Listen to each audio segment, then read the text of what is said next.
Friends, welcome to my channel YS village women.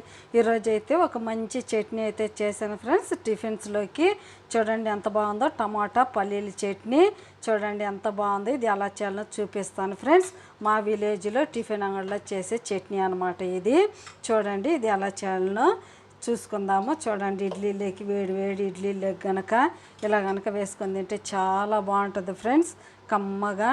ఇది ఎలా చేయాలో చూపిస్తాను, రండి చేద్దాం. టమాటా పల్లీల చట్నీ. ముందుగా అయితే టమాటా పల్లీ చట్నీకి చూడండి నేను 1 కప్పు పల్లీలు అయితే తీసుకున్నాను. ఒక 2-3 టమాటాలు అయితే బాగా పండినవి ఇలా కట్ చేసి పెట్టుకున్నాను. ఒక పెద్ద ఉల్లిపాయ కట్ చేసి పెట్టుకున్నాను. ఒక 4-5 ఎండుమిర్చి తీసుకున్నాను. కొద్దిగా అల్లం, కొద్దిగా వెల్లుల్లి, కొద్దిగా కొత్తిమీర ఫ్రెండ్స్. ముందుగా అయితే ఈ పల్లీలు మనం ఫ్రై చేసుకుందాము. స్టవ్ వెలిగించుకొని ప్యాన్ అయితే పెట్టేసుకున్నాను. చూడండి ముందుగా ఈ పల్లీల్ని డ్రై రోస్ట్ చేసుకోవాలి. బాగా కొద్దిగా చిటపట్లు ఆడిన తర్వాత, ఎక్కువగా ఫ్రై చేసుకోకూడదు ఫ్రెండ్స్, కొద్దిగా ఫ్రై చేసుకుందాము. మాడకుండా చిన్నగా మీడియం మంటలో పెట్టుకొని ఫ్రై చేసుకోవాలి ఫ్రెండ్స్. చూడండి కొద్దిగా ఇలా చిటపట్లు ఆడిన తర్వాత ఇలా పట్టుకుంటే కొద్దిగా పొట్టు ఊడితే సరిపోతుంది. ఇప్పుడైతే మనం స్టవ్ కట్టేసుకొని పప్పులను అయితే పక్కన పెట్టేసేసుకుందాము. పప్పులు అయితే తీసేసుకొని ఇందులో కొద్దిగా ఆయిల్ వేసుకుందాము. ఒక 2 స్పూన్ల ఆయిల్ వేసుకొని ఇందులో ఉల్లిపాయలు, అల్లం, తెల్లగడ్డ, ఎండుమిర్చి అన్నీ వేసుకొని బాగా కొద్దిగా ఫ్రై చేసుకోవాలి.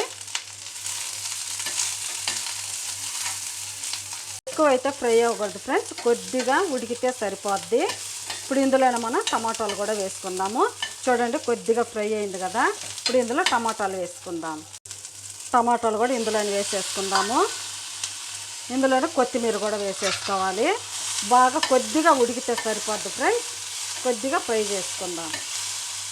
చూడండి టమాటాలు కూడా కొద్దిగా ఉడికింది కదా, ఇప్పుడు ఇందులో కొద్దిగా చింతపండు వేసుకోవాలి ఫ్రెండ్స్. ఎందుకంటే టమాటాలు కూడా వేసాము, ఎక్కువ వేస్తే పుల్లగా అయిపోతుంది.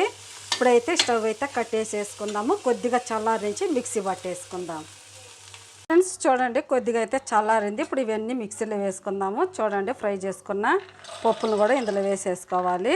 ఇప్పుడు ఈ టమాటాలను కూడా అంతా ఇందులో వేసేసుకుందాము. చూడండి అంతా అయితే వేసేసాను. ఇప్పుడు ఇందులో సరిపడా ఉప్పు వేసుకొని ఇప్పుడైతే మనం మిక్సీ పట్టుకుందాం. కొద్దిగా వాటర్ వేసుకుందాం ఫ్రెండ్స్, చాలా కొద్దిగా. చూడండి ఈ విధంగా అయితే రుబ్బేసుకున్నాను. ఈ విధంగా ఉండాలి. కావాలంటే కొద్దిగా నీళ్ళు పోసుకోండి. ఇలా గట్టిగా ఉంటే బాగుంటుంది. కొద్దిగా నీళ్ళు పోసుకుందాము, ఇంత గట్టిగా కాకుండా కొద్దిగా నీళ్ళు పోసుకొని ఇలా కలిపేసుకొని ఇప్పుడైతే పోపు వేసుకుందాం. ఒక గిన్నెలోకి తీసుకుందాం ఈ చట్నీని ఫ్రెండ్స్. ఒక పెనం అయితే పెట్టాను. ఇందులో 1 స్పూన్ ఆయిల్ వేసుకొని పోపు వేసుకుందాము. కొద్దిగా ఆయిల్ వేసుకొని ఆవాలు వేసుకుందాము. కొద్దిగా ఆవాలు వేసుకుందాం ఫ్రెండ్స్. ఆవాలు కొద్దిగా చిటపట్లు ఆడిన తర్వాత ఎండుమిర్చి, పోపు దినుసులు, కొద్దిగా కరివేపాకు, కొద్దిగా జీలకర్ర, కొద్దిగా అలా ఫ్రై చేసుకొని చట్నీలో వేసేసుకున్నాం.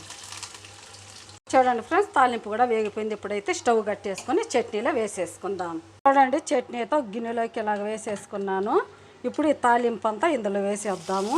అయిపోయింది ఫ్రెండ్స్. పల్లీల టమాటా చట్నీ చాలా బాగుంటుంది. ఇలా కనుక చేసుకుంటే ఈ చట్నీ ఎలా అనిపించిందో ప్లీజ్ మీకు కనుక నచ్చితే నా ఛానల్ని సబ్స్క్రైబ్ చేయండి, సపోర్ట్ చేయండి, ఇతరులకు షేర్ చేయండి. బాయ్. మళ్ళీ ఇంకొక వీడియోలో అయితే కలుద్దాం.